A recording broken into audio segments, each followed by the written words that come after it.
Omission bias is our tendency to view harmful outcomes resulting from inaction, which is omission, as less morally or emotionally problematic than harmful outcomes that arise from taking actions, which is commission.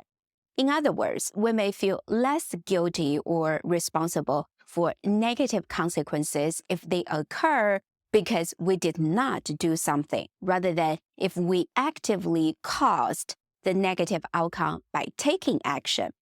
Omission bias often favors inaction over action, even when both choices may lead to equally negative outcomes.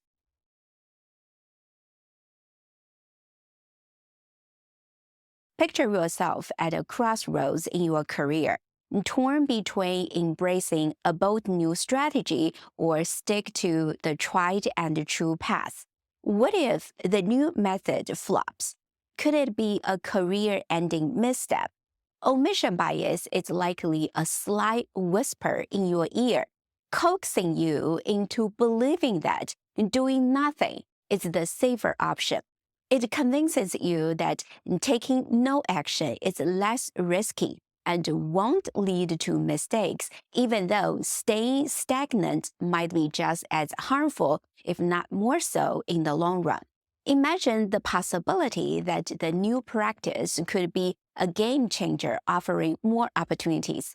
The potential rewards could far outweigh the risks. Omission bias often goes hand in hand with the status quo bias, a preference for maintaining current states or conditions. Neurologically, this may be linked to a lower cognitive load required for maintaining current states as opposed to analyzing and implementing new alternatives. Cognitive load means the mental effort required to process information. Maintaining the current state of affairs, which is the status quo, often requires less cognitive load than analyzing, evaluating, and implementing new alternatives. Our brains tend to take the path of least resistance, conserving cognitive resources whenever possible. This is because the brain is an energy-intensive organ, consuming approximately 20% of the body's energy despite making up only 2% of the body's weight.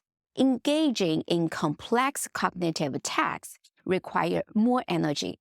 By opting for simpler, more familiar pathways, the brain conserves the energy, which can be vital for our survival. This preference for the familiar and less cognitive demanding option manifests in both omission bias and status quo bias. Moreover, choosing familiar paths and conserving cognitive resources are associated with emotional comfort and reduced anxiety.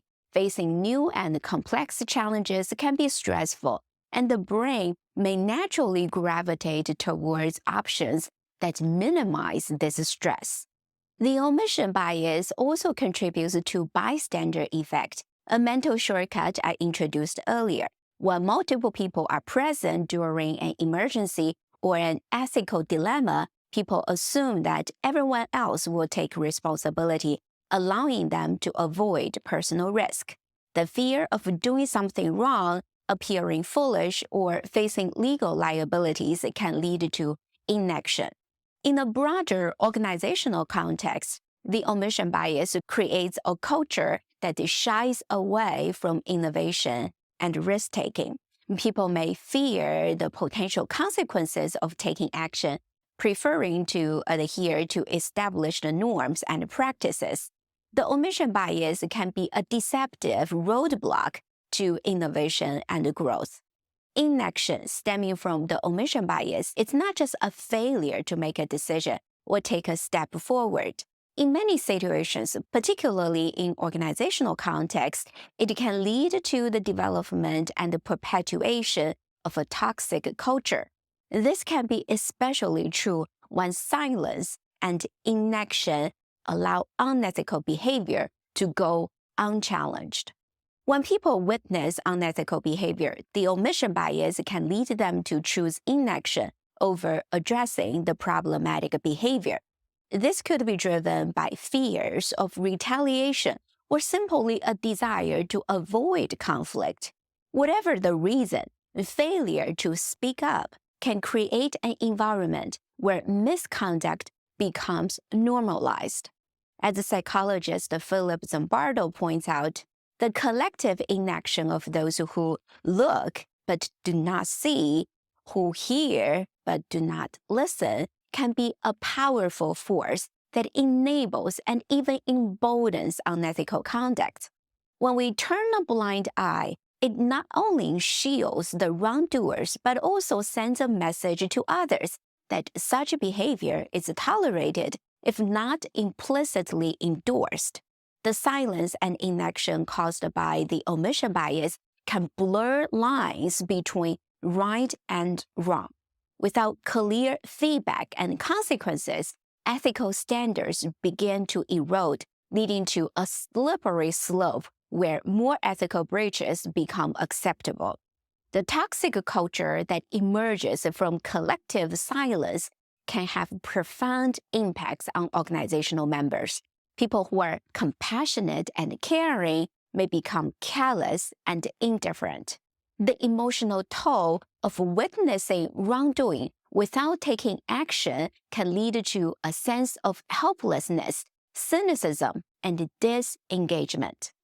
Start observing your decision-making process and those of others around you. See if you can spot instances of omission bias. Please feel free to share your comments below. Thanks for watching. I'll see you next time.